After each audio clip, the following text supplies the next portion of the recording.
Sevda Kaplan nûnera Kurdistan TV'ye û ew rojnamegereka bi xwedan tecrübe û dibêje taybet di şerê Daişê de rojnamegeriya Kurdî gihîştê aseka cîhanî. 122 salê ku rojnamegerên Kurd rewşekê zor û zehmetî de karê xwe dimeşînin. Bi taybetî li Tirkiyê rojnamegerên Kurd karê xwe di rewşekê azadîyê de zêde nikare bimeşîne.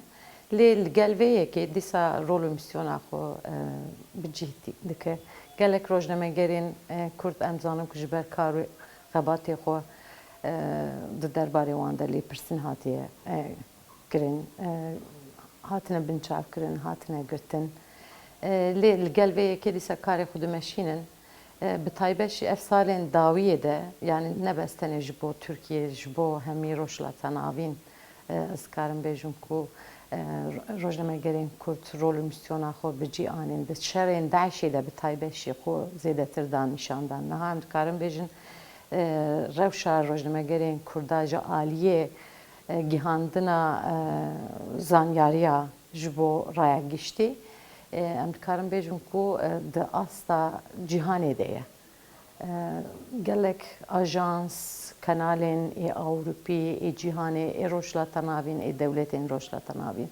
Giş di şerê Daişê de bi taybet zanyariyên ku rojnamegerên Kurd digehandin wana parve kirin. Yani bu ciyê bawerî ye. Ba min niha sed sala nû ew ê bibe buhara rojnamegerên Kurda. Cemiyeta rojnamegerên Dicle û Feratê beriya du salan hate damêzirandin ku hevserokê cemiyetê serdalatan behsa rewşa rojnamegeriya Kurdî di rojname de dike. Kar û xebatên rojnamevanên Kurd mirov dikare bêje serkeftiye. Ev di dema şerên hem li Kurdistanê hem li wan perçîndî dema rojava li başûr têne jiyankirin mirov dibîne ku rojnamevanên Kurd ji bo rastiya ragihînin tevahiya cîhanê gelek xebatekî pîroz dimeşînin. Roja me de ev îdî gihaye astekî wisa ku tekoşînekî li hember hem zilm û zoriyê heye hem jî dixwazin ku rastiya di tarîtiyê de bêhêlin. Rojnamevanên Kurd jî ji bo ev yekpêk neyê xebatê dimeşînin.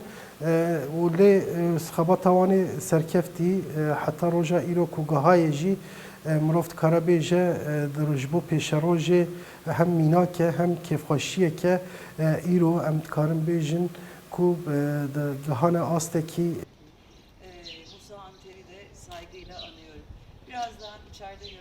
Ji aliyê dinêva Cemiyeta Rojnamevanên İzmîrê nivîs û alavên Musa Anter li muzexaneya rojnamegerên hatine kuştin zêde kir. Keça Musa Anter, Rahşan Anter, tizbî û destnivîsên bavê xwe bexşê cemiyetê kir ku li Tirkiyê tekane muzexaneye ji bo rojnamegerên ku hatine kuştin vebûye. Seroka Cemiyet Rojnamevanên İzmîrê Misket Dîkmen Zîman, Musa Anter yek ji şehîdên çapemeniyê ye ku ji rastiya paştêgav nayetiye û ji bo wan rûmet û serbildiyek mezin ku îro di muzexaneya wan de li ser navê Musa Anter jî alavên wî di muzexaneya wan de bicîbûye. Rahşan Anter jî destnîşan kir ku ev muzexane di heman demê de odeya janê ye ku piraniya rojnamegerên ku hatine kuştin heval û hogrên bavê wê bûne û hemî şehîdên çapemeniyê ne. Xecî Can Farqîn, Dengê Amerîka, Diyarbekir.